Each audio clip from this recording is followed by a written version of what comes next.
December 24th, 7 p.m. The toy store was chaos. Last-minute Christmas shoppers rushing through aisles, grabbing whatever remained on picked-over shelves. Employees exhausted from 12-hour shifts. Children crying, parents stressed. And at Register 3, Lucas Bennett stood frozen, staring at a small screen that displayed two devastating words: "Card declined." "Sir, can you try again?" the cashier asked, barely hiding her impatience.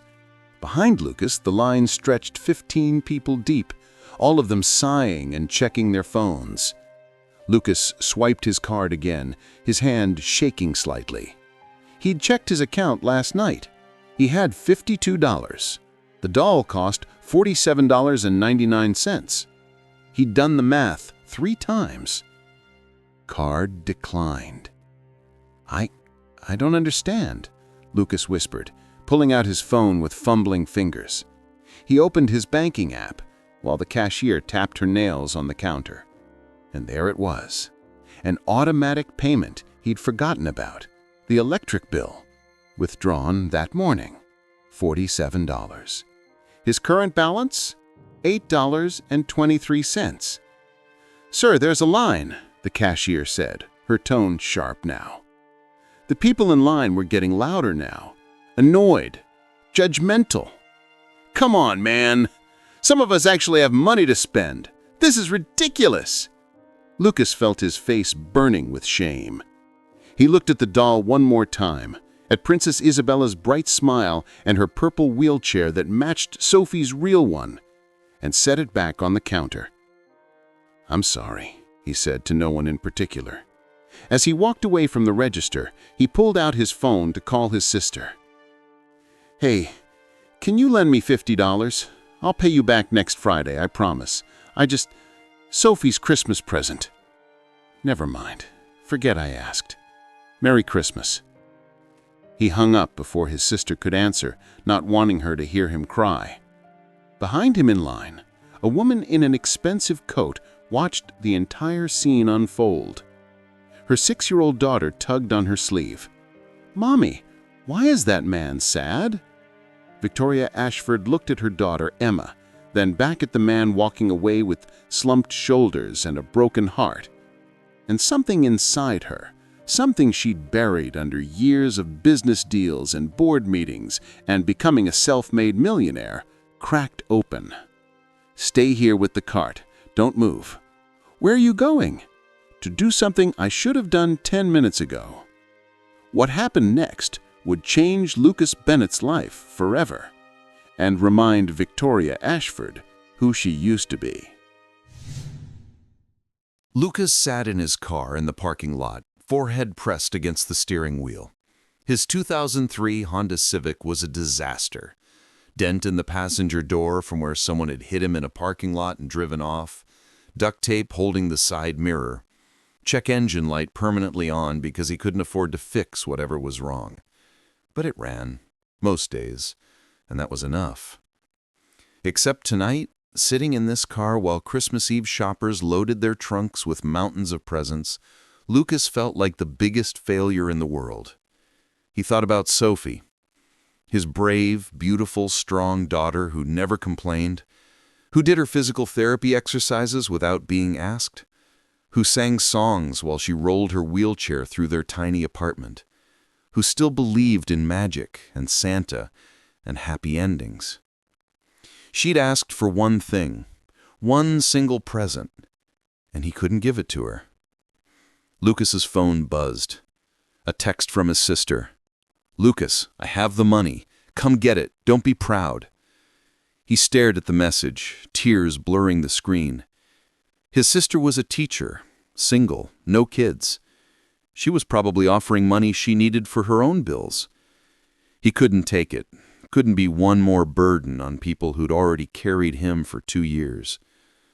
When Julie died in the accident, the drunk driver who'd run the red light, killed his wife, and left his daughter paralyzed, Lucas had fallen apart. His sister had paid for the funeral. His friends had set up a GoFundMe for Sophie's medical bills. His church had brought meals for months. Everyone had already given so much.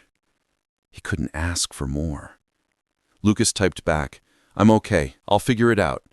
Merry Christmas. Love you." Another lie. He was becoming good at those. He started the car. It took 3 tries, and sat there, trying to figure out his options. He could work a double shift tomorrow and buy the doll next week, but Sophie would have no presents on Christmas morning. He could try to find a cheaper doll somewhere, but there were no cheaper dolls with wheelchairs, and Sophie's heart was set on this one. Or he could tell Sophie that Santa couldn't make it this year, and watch his daughter's belief in magic die. None of these options were acceptable. Lucas put his head back on the steering wheel and allowed himself exactly 60 seconds to break down. 59, 58, 57. He counted down like Sophie's physical therapist had taught her to do when the pain got bad. Count down, control the crisis, survive the moment. 3, 2, 1. Lucas sat up, wiped his face, and reached for the gear shift. That's when someone knocked on his window. Lucas looked up to see a woman standing outside his car. Expensive wool coat, designer purse, the kind of person who definitely didn't belong in the parking lot of a discount toy store. He rolled down his window, manually, because the electric windows had stopped working a year ago. "Yes." The woman held up a shopping bag. "You forgot this." Lucas stared at the bag, confused. "I didn't buy anything." "I know, but your daughter did. Through Santa, through me, however you want to look at it." She pushed the bag through the window into his lap. Lucas opened it and saw Princess Isabella smiling up at him in her box. His throat closed. I can't accept this. I'm not a charity case." "I didn't say you were." "I don't even know you." "My name's Victoria." "Now you do." She crossed her arms. "Look, I already paid for it. The cashier won't take a return on Christmas Eve, so you can either take the doll to your daughter or I'll have to throw away a perfectly good toy. Your choice." "Why?" Lucas's voice cracked. "Why would you do this?" Victoria was quiet for a moment. Then she said, "Because my daughter saw you crying and asked why you were sad. And I realized I didn't have a good answer. Why should a father who clearly loves his child not be able to give her the one present she asked for? That doesn't make sense, so I fixed it." Lucas looked at the doll, then at Victoria, then at the baddie again. "I'll pay you back, I swear. Give me your number, your Venmo, anything." "No." "No? I don't want your money." "Then what do you want?" Victoria pulled out a business card and handed it to him. "My name's Victoria Ashford, CEO, Ashford Logistics." You're Victoria Ashford?" Lucas had heard of Ashford Logistics. They had contracts with half the major retailers in the region. Huge company, massive. "I am." "And you're offering me a job? You don't even know me." "I watched you in that line. You checked the price 3 times. You calculated tax in your head. You treated that doll like it was made of glass because you knew how much it meant to your daughter. That tells me you understand value and you understand care. Those are the 2 things I need most in my employees." "I'm a mechanic. We have a fleet of 200 delivery trucks that constantly need maintenance. I'm always looking for good mechanics, especially ones who show up on time and care about their work." I felt like I was in a dream. "This is real?" "Call me after New Year's. We'll set up an interview. If you're as good as I think you are, the job's yours." "Why are you doing this, really?" Victoria looked back at her car, where a little girl was watching through the window. "Because someone did this for me once, when I needed it, and I promised myself that if I ever had the chance, I'd do the same." She started to walk away, then paused. "One more thing, Lucas. How do you know my name?" "I heard you on the phone." One more thing. Don't ever apologize for loving your daughter enough to try. That's not something to be ashamed of. That's something to be proud of. Victoria walked back to her car, got in, and drove away. Lucas sat alone in his dying Honda Civic, holding a shopping bag with a doll worth more than money could measure, and cried for the second time that night. But this time, they were different tears. December 25th, 6:30 a.m. Lucas woke to the sound of wheelchair wheels on hardwood floors. "Daddy! Daddy! Santa came! He really came!" Sophie rolled into his bedroom, her face lit up with joy. Behind her, his sister Maya stood in the doorway, smiling. "Aunt Maya let me in," Sophie explained. "I couldn't wait. I saw the present under the tree." Lucas had called Maya the night before, told her everything. She'd come over after Sophie was asleep and helped him wrap the doll in Christmas paper covered in snowflakes. Now Sophie sat in her purple wheelchair in their tiny living room, the same wheelchair that had cost them everything, that insurance barely covered, that physical therapy bills kept them paying off, and carefully unwrapped the present with the reverence of someone opening a treasure. When she saw Princess Isabella, Sophie's eyes went wide. "Daddy, Daddy, she's perfect." "Do you like her?" "I love her." Sophie held the doll up, examining every detail. "She has a wheelchair like me.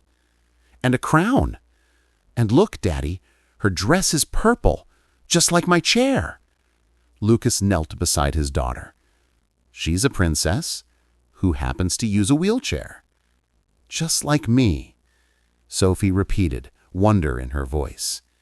She spent the next hour playing, creating elaborate stories about Princess Isabella's adventures. In Sophie's imagination, the wheelchair wasn't a limitation. It was part of the princess's power. It helped her go faster. It made her unique. It was cool. Lucas watched his daughter play and thought about Victoria Ashford, about the kindness of a stranger who'd seen him at his lowest and lifted him up. Maya sat down beside him. "You okay?" "I think I just learned something important." "What's that?" "That asking for help doesn't make you weak, that accepting kindness doesn't make you a charity case, and that sometimes the universe sends you exactly what you need, exactly when you need it." Pretty deep for 7 a.m. on Christmas. "Yeah, but I mean it. For 2 years, I've been so proud, so determined to do everything myself, to prove I could handle being a single dad, having a disabled daughter, managing all the bills and the medical appointments and the everything. You have handled it. Barely. And last night, I learned that I don't have to handle it alone, that there are people who want to help, who see you struggling and don't judge you. They just help." Maya squeezed his shoulder. "So what are you going to do?" "I'm going to call Victoria Ashford after New Year's. I'm going to interview for that job, and if I get it, I'm going to work my ass off to prove she was right to believe in me. And then? And then, someday, when I'm in a position to help someone else, I'm going to pay it forward, just like she did." Victoria Ashford, then Victoria Martinez, stood in a grocery store checkout line at midnight on Christmas Eve. She was 28 years old, single mother to 6-month-old Emma, working 3 jobs just to keep their apartment. In her cart, diapers, formula, bread, peanut butter. The essentials. In her wallet, $23.47. She'd calculated everything 3 times. She should have just enough. But she'd forgotten about tax. $26.83, the cashier said. Victoria's stomach dropped. Can I put back the bread?" The cashier sighed, annoyed at having to void items. Behind Victoria, the line was getting impatient. It was late. People were tired. They just wanted to get home. Victoria felt her face burning as she tried to decide what else to put back. The diapers? No, Emma needed those. The formula? Absolutely not. The peanut butter? She could skip meals. She'd done it before. The peanut butter, too, Victoria said quietly. As the cashier removed the items, the man behind Victoria in line stepped forward. Add those back. I'm paying for her groceries. Victoria turned. What? Your total. I'm covering it. Sir, I can't. You're not. I'm offering. There's a difference. He handed his card to the cashier. Ring it all up together. Why? Victoria asked, tears forming. The man smiled gently. Because I've been where you are, and someone helped me once, told me to pay it forward when I could. So I am. After he paid, Victoria stood in the parking lot holding her bags, watching the stranger drive away. She never got his name, never had a chance to thank him properly. But she made a promise that night. If I ever make it, if I ever have money, if I ever see someone struggling the way I'm struggling tonight, I'll help them. No questions, no judgment, just help. Victoria stood in Emma's room, watching her daughter sleep, thinking about Lucas Bennett. She'd kept her promise. After 10 years of building Ashford Logistics from nothing, working 80-hour weeks, sacrificing everything to climb out of poverty, she'd finally had a chance to pay forward the kindness she'd received. And it had felt better than any business deal she'd ever closed.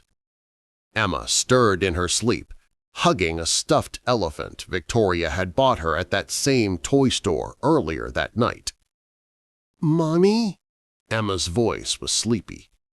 "Did you help the sad man?" "Yes, baby, I helped him." "Good. He needed it, just like we needed help when I was a baby, right?" Victoria froze. "How do you know about that?" "You told me the story about the nice man in the grocery store, about how he paid for our food when we didn't have enough money." "I didn't think you remembered that story. You were so young when I told you." "I remember." Emma sat up, rubbing her eyes. "You said that someday when you had enough money, you'd help people the way he helped us.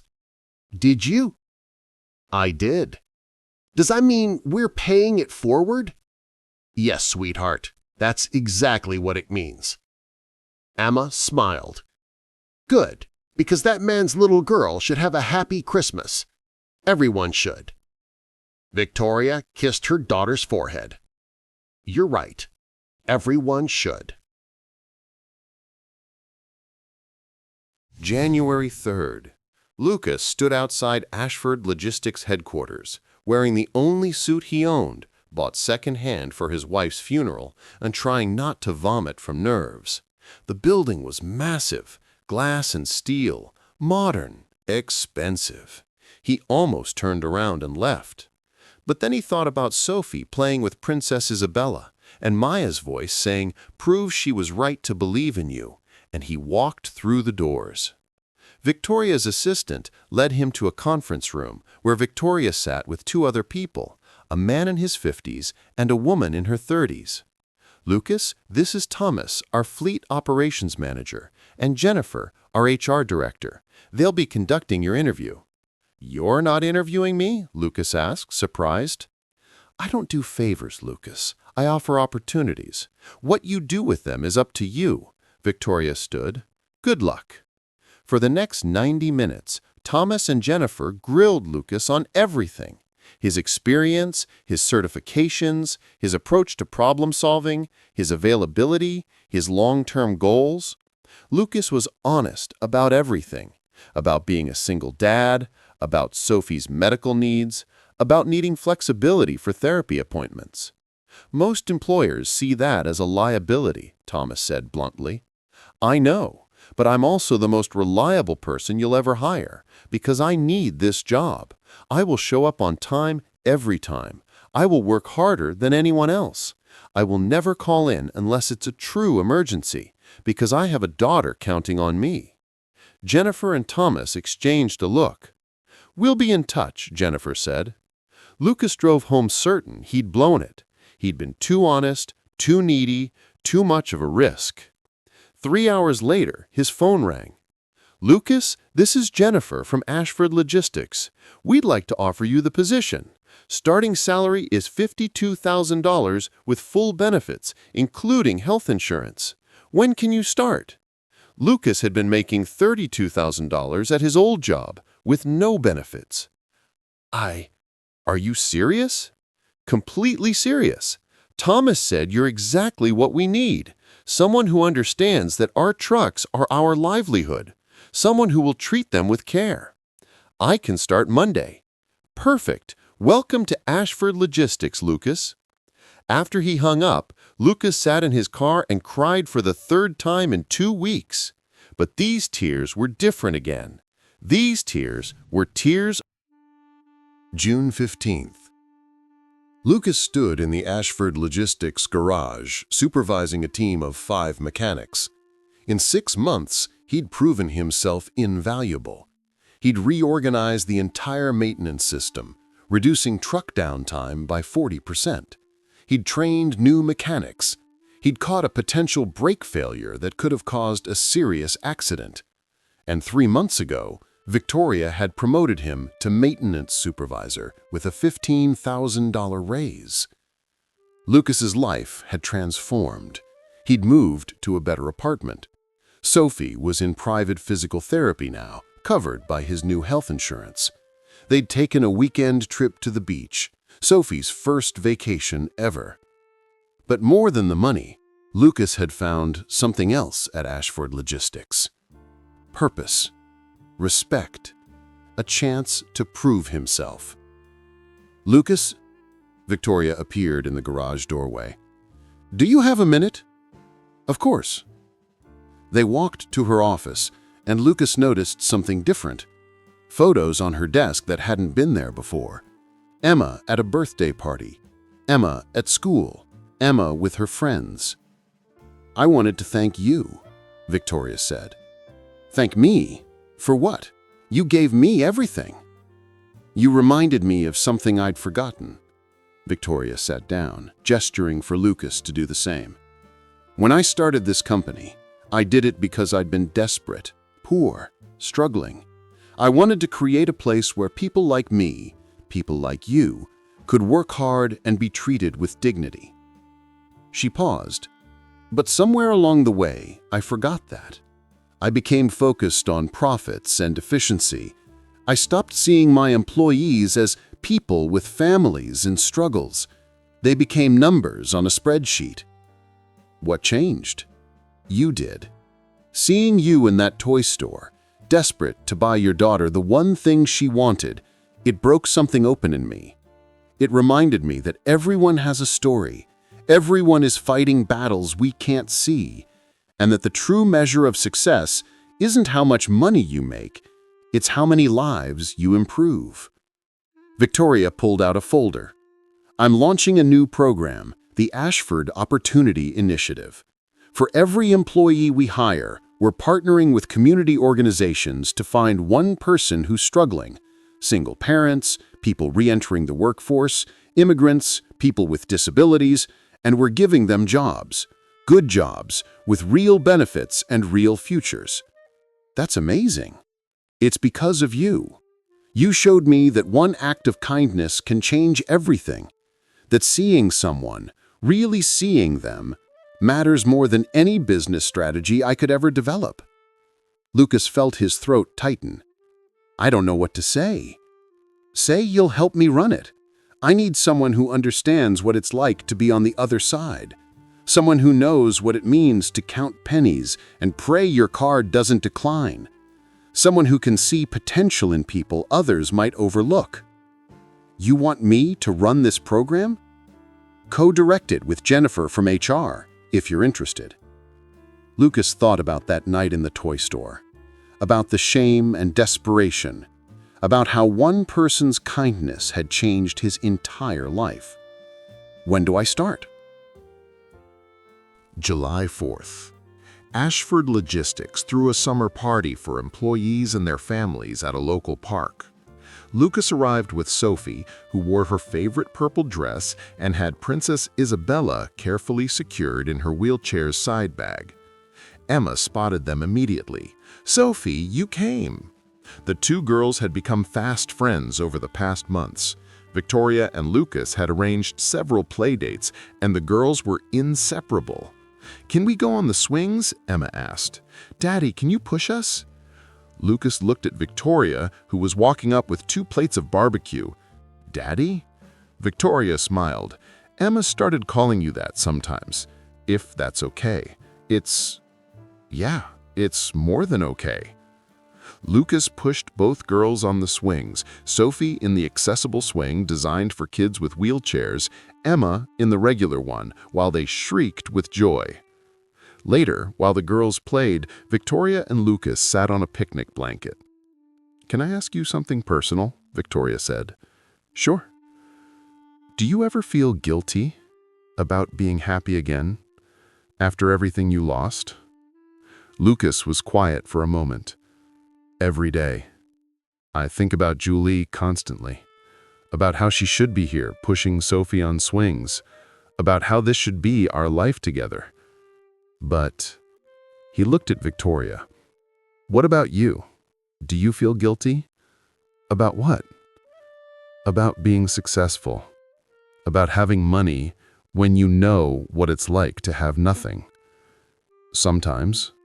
But then I remember that having resources means I can help people. That wealth isn't evil, it's what you do with it that matters. And helping you reminded me that money is just a tool. The real currency is kindness, is seeing people, is showing up." Sophie called out, "Daddy, Miss Victoria, come see what we made." The girls had built an elaborate sandcastle, complete with a ramp for accessibility. "For princesses in wheelchairs, so they can get to the top of the castle too," Sophie explained proudly. Lucas and Victoria exchanged a look. In that moment, they both understood they'd become family. Not through blood or marriage, but through something deeper.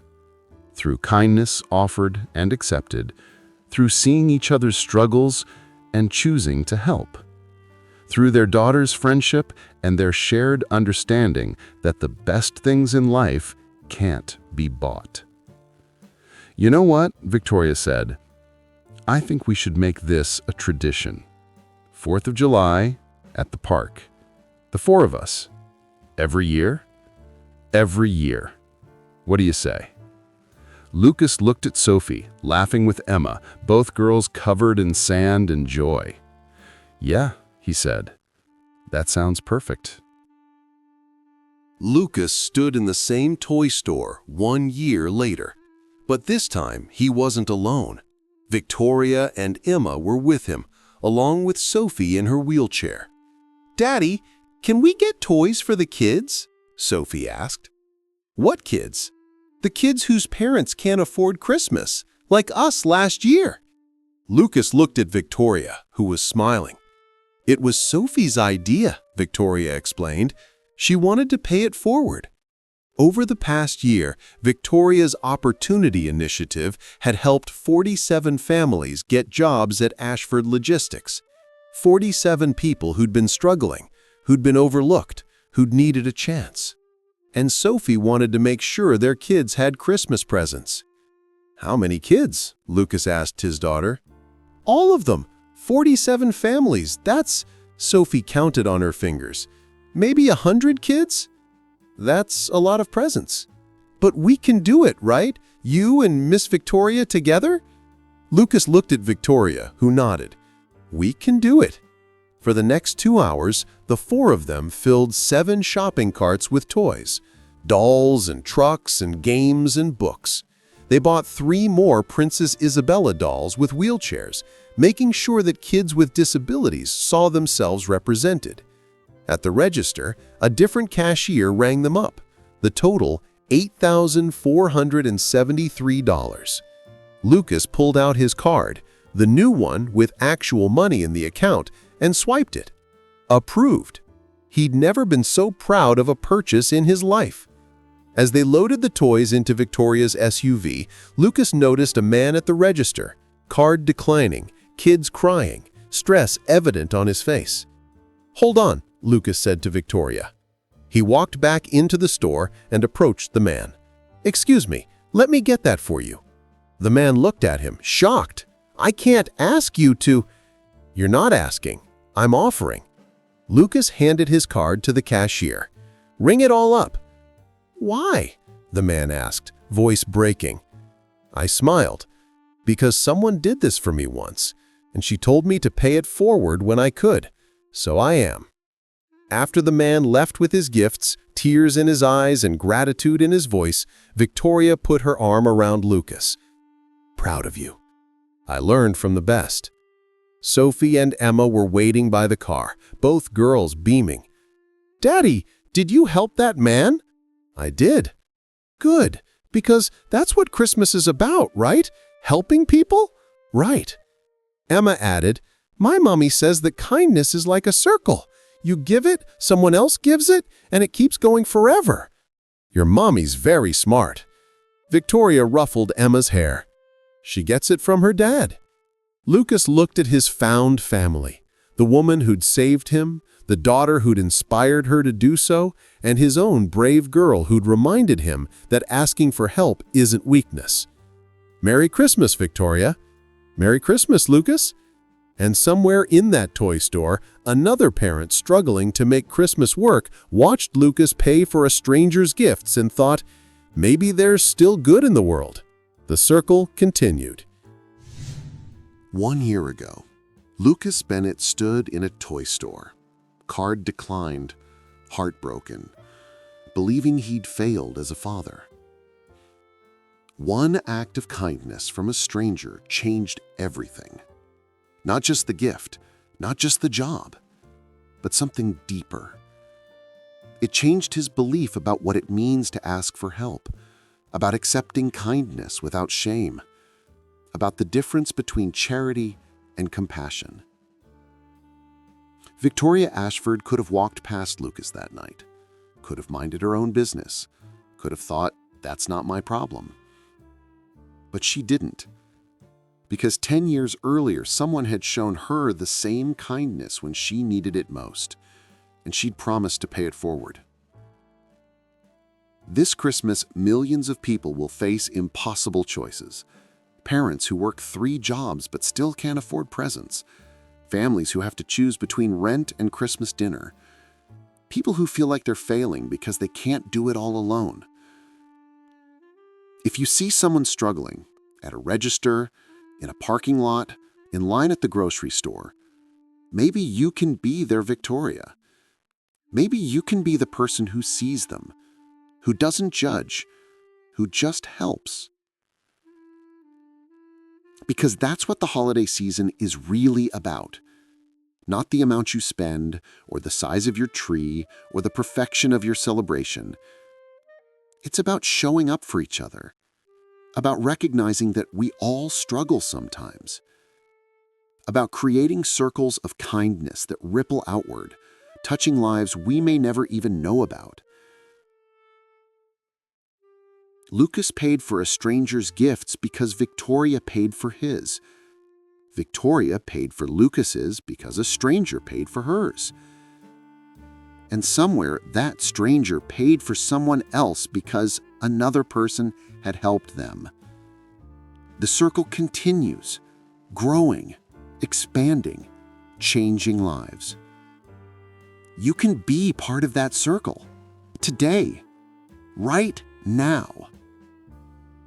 Pay it forward, even in small ways, especially in small ways. Because you never know, your small act of kindness might be the moment that changes someone's entire life. just like a declined card and a $47.99 doll, changed Lucas Bennett's. Thank you for watching this story. If it inspired you to look for opportunities to help others this holiday season, please give it a thumbs up and share it with someone who needs hope. Subscribe to Becca Stories for more tales of transformation, resilience, and the power of human kindness. Stories that remind us we're all in this together, and that sometimes the greatest gift we can give is simply seeing someone and choosing to help. Merry Christmas, and remember, pay it forward. The world needs more circles of kindness.